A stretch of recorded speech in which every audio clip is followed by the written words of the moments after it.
নমস্কার প্রিয় দর্শক বন্ধুরা, Bengal job with star YouTube চ্যানেলে আমি সীমান্ত আপনাদের সকলকে স্বাগত জানাচ্ছি। আজকে আমার এই প্রতিবেদনে লোকসভা ভোটে কিছু ক্যান্ডিডেটস, হেভি ওয়েট বলতে পারেন, সেই ক্যান্ডিডেটসের নাম আপনাদের সঙ্গে এই ভিডিওতে শেয়ার করব, যারা তার দলের কাছে বড় বড় যোদ্ধা বলে পরিচিত। যোদ্ধা ইন দ্য সেন্স, লাস্টের যদি বিভিন্ন ভোটে ফলাফল দেখা যায়, তাদের রেকর্ড দেখার মতো এবং বড় বড় ব্যবধানে তারা তাদের দলকে জিতিয়েছে। কিন্তু এই 2024-এর লোকসভা নির্বাচনে মনে করা হচ্ছে যে সেই সমস্ত নক্ষত্র বা তারকা যোদ্ধা যদি বলেন, তাদের কিন্তু পতন হতে পারে। হ্যাঁ, ঠিকই বলছি দর্শক বন্ধুরা, সোজা কথায় তাদের পাত্তা কেটে যেতে পারে। এরকমই কয়েকটি কেন্দ্র ধরে ধরে আজকে আলোচনা করতে চলেছি এবং সেই বড় বড় তারকা যাদের পতন হতে পারে, কিন্তু আবারও বলছি হতে পারে, তাদের সম্পর্কে বিস্তারিত আলোচনা করতে যাচ্ছে এই ভিডিওতে দর্শক। তাই ভিডিওটি স্কিপ না করে সম্পূর্ণ দেখার অনুরোধ রইল আপনাদের কাছে। আর যদি আপনাদের বিশেষ মতামত থাকে তাদের ব্যাপারে, আপনারাও কিন্তু জানাতে পারেন এই ভিডিও কমেন্ট বক্সে। আর যাদের নাম বিশেষত আসতে চলেছে দর্শক বন্ধুরা, এখনো পর্যন্ত সেই সমস্ত নেতাদের বেশিরভাগ অংশ কিন্তু দক্ষিণবঙ্গে অবস্থিত এবং দক্ষিণবঙ্গের ভোট এই সবে কিন্তু 1 by 1 শুরু হচ্ছে। কারণ উত্তরবঙ্গের দিকে যদি আমরা তাকাই, উত্তরবঙ্গে স্বভাবতই আমরা বুঝে গেছি, কারণ উত্তরবঙ্গে স্বভাবতই আমরা ধরে নিচ্ছি বা এখনো পর্যন্ত জনমত সমীক্ষা যেটা বলছে, উত্তরবঙ্গে কিন্তু গেরুয়া ঝড়ই দেখা যায়। দেখুন, সবার প্রথম যাদবপুর লোকসভা কেন্দ্র নিয়ে আলোচনা করব। এখানে সম্ভবত যারা ক্যান্ডিডেটস তারা হলো তৃণমূল কংগ্রেসের পক্ষ থেকে সায়নী ঘোষ এবং বিজেপির তরফ থেকে ডক্টর অনির্বাণ গাঙ্গুলি। লাস্টবার কিন্তু এই কেন্দ্র থেকে তৃণমূল কংগ্রেসের পক্ষ থেকে মিমি চক্রবর্তী দাঁড়িয়েছিলেন এবং তিনি বড় ব্যবধানে জিতেছিলেন। সেই ব্যবধানটি 2,95,200 ভোট, প্রায় বড় মার্জিন ছিল। তা সত্ত্বেও কিন্তু এই বছর এখান থেকে প্রার্থী পরিবর্তন করেছে আমাদের শাসক দল, ভরসা রেখেছে কিন্তু সায়নী ঘোষের ওপর। এবং সিপিএমের পক্ষ থেকে যিনি ক্যান্ডিডেটস হয়ে দাঁড়িয়েছেন তিনি হলেন কিন্তু সৃজন ভট্টাচার্য, খুবই একজন ভালো ক্যান্ডিডেট, মানে এনার ব্যাকগ্রাউন্ড যদি বলি, ভালো একজন প্রার্থী হিসাবে। এই সৃজন ভট্টাচার্যের যাদবপুরে কিন্তু একটি নাম এবং পরিচিতি আছে। সেই অর্থে কিন্তু ইনি এইখান থেকে একটি বড় অংশের ভোট কেটে নিতে পারে দর্শক বন্ধুরা। আবারও বলছি, একটি বড় অংশের ভোট কিন্তু মনে করা হচ্ছে কাটলেও কেটে নিতে পারে। যেই ভোটটা তৃণমূল কংগ্রেস এবং বিজেপির পক্ষে যেত, সেই ভোটটা হয়তো চলে আসতে পারে সিপিএমের ঘরে। পাশাপাশি অনির্বাণ গাঙ্গুলির কথা যদি বলি, বিজেপি পক্ষ থেকে যিনি দাঁড়িয়েছেন, যথেষ্ট পরিচিত নাম, যাদবপুরে একজন ভালো মানুষ বলে পরিচিত। সেই অর্থে দর্শক বন্ধুরা বলছি, কিন্তু এই জায়গা থেকে মনে করা হচ্ছে সায়নী ঘোষ সম্ভবত জয়ী হচ্ছে। এখনো পর্যন্ত সমীক্ষা যেটা বলছে জয়ী হচ্ছে, পসিবিলিটি আছে, কিন্তু এই জায়গা থেকে সায়নী ঘোষের কপাল কিন্তু পুড়ে যেতে পারে। অর্থাৎ তার কিন্তু জেতার যে পসিবিলিটি সেটা কিন্তু কেটে যেতেও পারে, এমনটা কিন্তু মনে করা হচ্ছে। যদি কিছুটা ভোট, আবারও বলছি, সৃজন ভট্টাচার্যের দিকে সুইচ হয়ে যায়, সিপিএম ক্যান্ডিডেটের দিকে সুইচ হয়ে যায়, সেক্ষেত্রে সায়নী ঘোষে কিন্তু কপালে কিন্তু বিপদ এক ধরনের আমরা দেখতে পাচ্ছি। পরবর্তী লোকসভা কেন্দ্র হুগলি বলতেই বুঝতে পারছেন, ধোঁয়া ধোঁয়া দিদি। এবছর এখান থেকে দাঁড়িয়েছে আপনাদের রচনা বন্দ্যোপাধ্যায় এবং বিজেপির পক্ষ থেকে যিনি দাঁড়িয়েছেন লকেট চ্যাটার্জি। 2019 সালে লকেট চ্যাটার্জি কিন্তু এইখান থেকে হুগলি লোকসভা কেন্দ্র থেকে 73,450 ভোটে দর্শক বন্ধুরা জিতেছিল। লোকসভা ভোটের পূর্বে একাধিক মন্তব্য করে আপনারা জানেন যে রচনা ব্যানার্জি ইতিমধ্যেই কিন্তু সংবাদের শিরোনামে অনেকবার এসেছে, যেমন তার ধোঁয়া ধোঁয়া মন্তব্য, টক দই নিয়ে মন্তব্য। তবে দর্শক বন্ধুরা, রচনা ব্যানার্জির কিন্তু জেতার পসিবিলিটি খুবই একটি ভালো জায়গায় ছিল, কারণ হুগলির কিছু কিছু জায়গায় লকেট চ্যাটার্জিকে নিয়ে মানুষের কিন্তু কিছু বিক্ষোভ আছে এবং ছিল। সেই জায়গায় রচনা ব্যানার্জি কতটা রিপেয়ারিংয়ে কাজ করতে পেরেছে তা তো চৌঠা জনই বলবে। রাজনীতির ক্ষেত্রে রচনা ব্যানার্জি কিন্তু একজন অনভিজ্ঞ একজন ক্যান্ডিডেট এবং সেই জায়গায় লকেট চ্যাটার্জির দিকে যদি আমরা তাকাই, যথেষ্ট একজন অভিজ্ঞ রাজনীতিবিদ। যেভাবে রচনা বন্দ্যোপাধ্যায় ভোট প্রচারের সময় একাধিকবার বিভিন্ন মন্তব্যের জেরে সংবাদের শিরোনামে এসেছে, সেই জায়গায় আমরা দেখেছি যে লাস্টের দিকে তার দলও কিন্তু তাকে, তিনি জনসমক্ষে যে ভুলভালগুলো করছিল সেই জিনিসটাকে রিপেয়ার করতে তার দলও কিন্তু তার সাথে নেমে পড়েছিল, অর্থাৎ তৃণমূল কংগ্রেসের কথা বলছি। তো এখান থেকে একটা আশা করা হচ্ছে কিন্তু রচনা ব্যানার্জির পাত্তা কিন্তু এখান থেকে কাটলেও কেটে যেতে পারে দর্শক বন্ধুরা। আবারও বলছি, অবাক হবেন না যদি এখান থেকে লকেট চ্যাটার্জি কিন্তু এই লোকসভা ভোটে জয়ী হয়ে যায়। পরবর্তী লোকসভা কেন্দ্র দর্শক বন্ধুরা আলোচনা করবো, সেটি হলো বহরমপুর। এই প্রথমবার কিন্তু মনে হচ্ছে অধীর রঞ্জন চৌধুরী পাত্তা কাটলেও কেটে যেতে পারে। এই প্রথমবার দর্শক বন্ধুরা কিন্তু মনে হচ্ছে। এখনো পর্যন্ত বুথ ফেরত সমীক্ষা বা জনমত সমীক্ষা যা বলছে সেটাই কিন্তু আপনাদের সঙ্গে শেয়ার করছি। বহরমপুর থেকে আপনারা জানেন যে তৃণমূল কংগ্রেসের পক্ষ থেকে ইউসুফ পাঠান, একজন ভারতীয় দলের নাম করা একজন ক্রিকেটার। ডক্টর নির্মল কুমার সাহা বিজেপির তরফ থেকে দাঁড়িয়েছেন কিন্তু এই অঞ্চলে মেনলি কিন্তু ফাইট হচ্ছে আপনার অধীর রঞ্জন চৌধুরীর সঙ্গে ইউসুফ পাঠানের, এবং এখানে কিন্তু একটি বড় অঙ্কের ভোট আছে সংখ্যালঘু সম্প্রদায়ের একটি ভোট, এবং সেই সংখ্যালঘু ভোটটা কিন্তু ডক্টর নির্মল কুমার সাহা বিজেপি ক্যান্ডিডেটের দিকে যাচ্ছে না, কারণ সংখ্যালঘু ভোট বলতেই আপনারা জানেন বিজেপির দিকে তাদের কিন্তু তেমন আস্থা থাকে না, এবং এখানে মেনলি তাই ফাইট হচ্ছে অধীর রঞ্জন চৌধুরী এবং ইউসুফ পাঠান। এবং এখান থেকে এই প্রথমবার কেমন যেন মনে হচ্ছে যে অধীর রঞ্জন চৌধুরী পাত্তা কিন্তু কেটে যেতে পারে দর্শক বন্ধুরা। পরবর্তী লোকসভা কেন্দ্র কৃষ্ণনগর, রাজ্য তৃণমূল কংগ্রেসের পক্ষ থেকে যিনি দাঁড়িয়েছেন মহুয়া মৈত্র, যিনি গতবারেও দাঁড়িয়েছিলেন।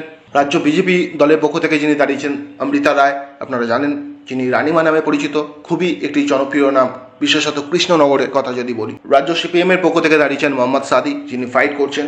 মোহাম্মদ সাদির কথা যদি বলি দর্শক বন্ধুরা, একটি ভালো নাম, জনগণের কাছে একটি ভালো নাম, আবারও বলছি। আর ইতিমধ্যে কৃষ্ণনগরে ভোট হয়ে গেছে, এবং যেমনটি আমরা জানতে পারছি যে মোহাম্মদ সাদি কিন্তু একটি বড় অংশে ভোট কিন্তু কেটে নিয়েছে দর্শক বন্ধু। আর এবছর একাধিকবার সংবাদের শিরোনামে এসেছে কিন্তু মহুয়া মৈত্র, আপনারা জানেন তাকে নিয়ে একাধিকবার দেশ এবং রাজ্যের রাজনীতিতে ঝড় উঠেছে, কিন্তু সমালোচনার ঝড় অবশ্যই। এবং যেমনটা জানা যাচ্ছে যে কৃষ্ণনগরে বেশ বড় অংশের মানুষ কিন্তু এই মানুষটাকে নিয়ে মোটেই খুশি নয়, এবং তার ভিত্তিতেই বলছি এখান থেকে খুব সম্ভবত মহুয়া মৈত্র কিন্তু পাত্তা কেটে যেতে পারে, গোদা বাংলায় যেটা বলা হয় কপাল পুড়তে পারে, তেমনটাই কিন্তু হতে পারে দর্শক বন্ধুরা, মনে করা হচ্ছে। এবং এখান থেকে সম্ভবত যিনি জিতছেন তিনি হলেন কিন্তু আমাদের রানীমা, অর্থাৎ অমৃতা রায়ের কথা বলছি তিনি। যদিও 2019 সালে কিন্তু এই জায়গা থেকে 63,800 ভোটে আনুমানিক জিতেছিল কিন্তু মহুয়া মৈত্র, কিন্তু এবছর তার ব্যতিক্রমী চিত্রই আমরা কিন্তু দেখছি কৃষ্ণনগরের ক্ষেত্রে দর্শক বন্ধুরা। যদি আপনাদের কিছু বলার থাকে অবশ্যই কিন্তু আপনারা এই ভিডিও কমেন্ট বক্সে জানাতে। চলুন এবার পরবর্তী লোকসভা কেন্দ্র, যেখানে ইতিমধ্যেই ভোট হয়ে গেছে, বীরভূম নিয়ে আলোচনা করব। বীরভূমের নাম কিন্তু উঠে আসছে শতাব্দী রায়, বীরভূম মানেই বুঝতে পারছেন।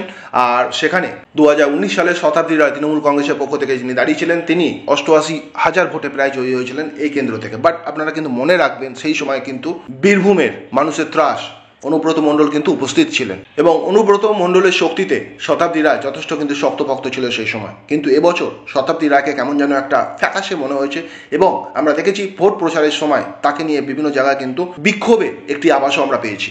রাজ্য বিজেপির পক্ষ থেকে এই কেন্দ্র থেকে দাঁড়িয়েছেন দেবতনু ভট্টাচার্য এবং মিল্টন রশিদ। এই কেন্দ্রে কিন্তু ভোট হয়ে গেছে, এবং এখনো পর্যন্ত আমরা যেটা জানতে পেরেছি আমাদের সোর্সের মাধ্যমে, এখান থেকে একটি বড় অংশের ভোট কিন্তু কেটে নিয়েছে মিল্টন রশিদ, যিনি আরেকটি দলের ক্যান্ডিডেট। কিন্তু মিল্টন রশিদ এই জায়গা থেকে জিতছে না দর্শক বন্ধু। অ্যাট দি এন্ড রাজ্য বিজেপির পক্ষ থেকে দেবতনু ভট্টাচার্য যদি জিতেও যায় তো আপনারা কিন্তু অবাক হবেন না এই কেন্দ্র থেকে। নেক্সট পরবর্তী আমরা ঘাটাল নিয়ে আলোচনা করব। হ্যাঁ দর্শক বন্ধুরা, ঘাটাল মানেই বুঝতে পারছেন দীপক অধিকারী ভার্সেস কিন্তু হিরণময় চট্টোপাধ্যায়, অর্থাৎ দেব ভার্সেস হিরণ। 2019 সালে দেবের কথা যদি বলি 1,07,975 ভোটে এই কেন্দ্র থেকে কিন্তু জয়ী হয়েছিলেন। তবে এই বছর 2024 সালে দেবকে কেমন যেন একটা ফ্যাকাশে মনে হচ্ছে এই কেন্দ্র থেকে, এবং যথেষ্ট চাপে আছেন কিন্তু দীপক অধিকারী। আর এই জায়গা থেকে যদি হিরণময় চট্টোপাধ্যায় অর্থাৎ হিরণ যদি জিতেও যায় দর্শক বন্ধুরা, আপনারা কিন্তু অবাক হবেন না, আবারও বলছি তেমন একটি কিন্তু পসিবিলিটি ঘুরছে এই কেন্দ্রে। খুবই একটি হার্ড ব্যাটেল হতে চলেছে কিন্তু এই কেন্দ্র থেকে। আবারও বলছি এখান থেকে কিন্তু দীপক অধিকারী অর্থাৎ দেবের জেতার পসিবিলিটি থাকছে লাস্টবারের মতো। কিন্তু এখান থেকে যদি হিরণময় চট্টোপাধ্যায় জিতেও যায় আপনারা কিন্তু অবাক হবেন না। সেক্ষেত্রে কিন্তু বলছি দেব অধিকারীর পাত্তা কাটলেও কাটতে পারে। আপনারা কি মনে করছেন? যদি কিছু বলার থাকে অবশ্যই কিন্তু ভিডিও কমেন্ট বক্সে আপনারা জানাবেন। আমাদের পরবর্তী লোকসভা কেন্দ্র শ্রীরামপুর নিয়ে আলোচনা করবো দর্শক বন্ধুরা। শ্রীরামপুর মানেই বুঝতে পারছেন আপনারা কল্যাণ বন্দ্যোপাধ্যায়, যিনি 2019 সালে রাজ্য তৃণমূল কংগ্রেসের হয়ে জয়ী হয়েছিলেন 88,000 প্রায় ভোটে। 2024 এখান থেকে রাজ্য বিজেপির পক্ষ থেকে যিনি দাঁড়িয়েছেন তিনি হলেন কবির শঙ্কর ঘোষ, এবং রাজ্য সিপিএম এর পক্ষ থেকে যে ক্যান্ডিডেটকে দেওয়া হয়েছে তিনিও যথেষ্ট কিন্তু একটি পরিচিত নাম এই অঞ্চলে, এই কেন্দ্রে। এবং রাজনৈতিক মহলের মানুষেরা কিন্তু মনে করছে এখান থেকে সিপিএম এর পক্ষ থেকে যিনি দাঁড়িয়েছেন তিনি কিন্তু একটি বড় অংশের ভোট কেটে নিতে পারে। আর যদি সেটি কিন্তু হয়ে যায় সেক্ষেত্রে কিন্তু আবারও বলছি কল্যাণ ব্যানার্জির পাত্তা কাটলেও কেটে যেতে পারে দর্শক বন্ধুরা। যদি ভোট কিন্তু আবারও বলছি রাজ্য সিপিএম এর পক্ষ থেকে যিনি দাঁড়িয়েছেন তিনি যদি ভোটটা কেটে নেয় তবেই কিন্তু হবে, আদারওয়াইজ কিন্তু এখান থেকে সম্ভবত জয়ী কিন্তু কল্যাণ বন্দ্যোপাধ্যায়। আর যদি সিপিএম এর দিকে ভোট যদি সুইচ হয়ে যায় দর্শক বন্ধুরা, সেক্ষেত্রে কিন্তু শেষ হাসি হাসতে পারে আপনাদের বিজেপির পক্ষ থেকে যিনি দাঁড়িয়েছেন কবির শঙ্কর ঘোষ তিনি। এই কেন্দ্র নিয়ে যদি আপনাদের কিছু বলার থাকে অবশ্যই কিন্তু ভিডিও কমেন্ট বক্সে আপনারা জানাতে পারেন। কারণ এবছর কল্যাণ বন্দ্যোপাধ্যায় দর্শক বন্ধুরা একাধিকবার সংবাদের শিরোনামে এসেছে, একাধিকবার কিন্তু তাকে নিয়ে সমালোচনার ঝড় উঠেছে রাজ্য এবং দেশে রাজনীতিতে। সেই ক্ষেত্রেই এই পসিবিলিটি কিন্তু ঘুরছে, যেটা জনগণ বলছে সেটাই আপনাদের সঙ্গে কিন্তু আমরা কষ্ট করে তুলে ধরছি দর্শক বন্ধুরা। পরবর্তী লোকসভা কেন্দ্র মেদিনীপুর নিয়ে আলোচনা করব। মেদিনীপুরে আপনারা জানেন রাজ্য তৃণমূল কংগ্রেসের পক্ষ থেকে যিনি দাঁড়িয়েছেন জুন মালিয়া, একজন অভিনেত্রী, পাশাপাশি রাজ্য বিজেপির পক্ষ থেকে অগ্নিমিত্রা পাল। এবং এই কেন্দ্র থেকেও এখনও পর্যন্ত ভোট হয়নি। মনে করা হচ্ছে যে জুন মালিয়ার পাত্তা কিন্তু কেটে যাবে এবং এক্ষেত্রে খুব সম্ভবত কিন্তু এখান থেকে জিতেই যাচ্ছে কিন্তু রাজ্য বিজেপির পক্ষ থেকে দাঁড় করানো ক্যান্ডিডেট অগ্নিমিত্রা পাল। চলুন এবার সবথেকে বিতর্কিত কেন্দ্র কলকাতা উত্তর নিয়ে আলোচনা করব। কলকাতা উত্তর মানেই আপনারা তো জানেনই সুদীপ বন্দ্যোপাধ্যায় ভার্সেস এবছর রাজ্য বিজেপির পক্ষ থেকে যিনি দাঁড়িয়েছেন তাপস রায়, যিনি এতদিন কিন্তু তৃণমূল কংগ্রেসের সঙ্গেই যুক্ত ছিলেন। এই কেন্দ্রে সুদীপ বন্দ্যোপাধ্যায় যেমন একটি বড় সমর্থন আছে, আবারও বলছি তাপস রায়কে হালকাভাবে নেবেন না, তাপস রায়েরও বড় একটি কিন্তু সমর্থন এই কেন্দ্রে আছে। অর্থাৎ মেনলি ব্যাটেল হতে চলেছে কিন্তু দুই পোড় খাওয়া রাজনীতিবিদের মধ্যে, এবং কে কতটা বড় অভিজ্ঞ তার পরিচয় দেবে কিন্তু এই 2024 লোকসভা ভোট। দেখুন, সুদীপ বন্দ্যোপাধ্যায়কে নিয়ে আবারও বলছি, আপনারাও জানেন সংবাদের শিরোনামে একাধিকবার আমরা দেখতে পেয়েছি এই কেন্দ্রে বেশ কিছু মানুষের কিন্তু প্রবলেম আছে, সমস্যা আছে। সুদীপ বন্দ্যোপাধ্যায়ের ক্ষেত্রে বলছি, এনার বিরুদ্ধে মেন যে বারবার বিতর্কটা উঠেছে সেটা হলো কিন্তু তিনি অ্যাক্টিভ নন মোটেই। সেক্ষেত্রে তাপস রায় যথেষ্ট একজন কিন্তু অ্যাক্টিভ, আমরা তাকে দেখে এসেছি। সুদীপ বন্দ্যোপাধ্যায়ের একটি রেকর্ড কিন্তু আছে, পাঁচবার কিন্তু জিতেছে এই কেন্দ্র থেকে। কিন্তু আবারও বলছি, সেটা অতীত, পাস্ট ইজ পাস্ট, বর্তমান প্রেজেন্টে আমরা দেখেছি কিন্তু একাধিকবার সমালোচনা তাকে নিয়ে। রাজ্য তৃণমূল কংগ্রেসের পক্ষ থেকেও আমরা দেখেছি সমালোচনা। সেই সমালোচনা তো এখান থেকে মনে করা হচ্ছে সুদীপ বন্দ্যোপাধ্যায় পাত্তা কাটলেও দর্শক বন্ধুরা কেটে যেতে পারে, এবং তার ফলস্বরূপ এখান থেকে কিন্তু যিনি জয়ী হতে পারেন তাপস রায়। যদি আপনাদের কিছু বলার থাকে অবশ্যই কিন্তু আপনারা ভিডিও কমেন্ট বক্সে জানাবেন। তো এই ছিল মেনলি সেই সমস্ত লোকসভা কেন্দ্রগুলি যেগুলো থেকে মনে করা হচ্ছে বিভিন্ন দলের পক্ষ থেকে বিভিন্ন হেভিওয়েট নেতাদের দাঁড় করানো হয়েছে, এবং সেই হেভিওয়েট নেতাদের মধ্যে কারো কিন্তু কপাল বিশেষভাবে পুড়ে যেতে পারে। গোদা বাংলা কথায় পাত্তা কিন্তু কেটে যেতে পারে দর্শক বন্ধুরা। যাই হোক, আমাদের সকলের নজর থাকবে কিন্তু 4 জুন লোকসভা ভোটের রেজাল্টের দিকে। সেই দিনই আমরা সব জানতে পারবো দুধ কা দুধ পানি কা পানি কতদূর কি হয়েছে। আমরা কষ্ট করে যতটা পেরেছি তথ্য জোগাড় করে সেই তথ্য আপনাদের সঙ্গে কিন্তু কেন্দ্র ধরে আমরা আলোচনা করলাম। যদি ভিডিওটা ভালো লাগে দর্শক বন্ধুরা একটা করে ছোট্ট লাইক করবেন, কারণ আপনাদের একটি লাইক কিন্তু আমাদের যথেষ্ট মোটিভেট করে পরবর্তী ভিডিও বানানোর পূর্বে। আর এরকমই লোকসভা ভোটে বিভিন্ন ছোটোখাটো আপডেট পাওয়ার জন্য আমাদের এই Bengal job with study YouTube চ্যানেলকে আপনারা সাবস্ক্রাইব করে আমাদের পাশে থাকুন। আর ভিডিওটি ভালো লাগলে অবশ্যই কিন্তু একটা করে লাইক শেয়ার। ভালো থাকবেন আপনারা, সুস্থ থাকবেন, নমস্কার।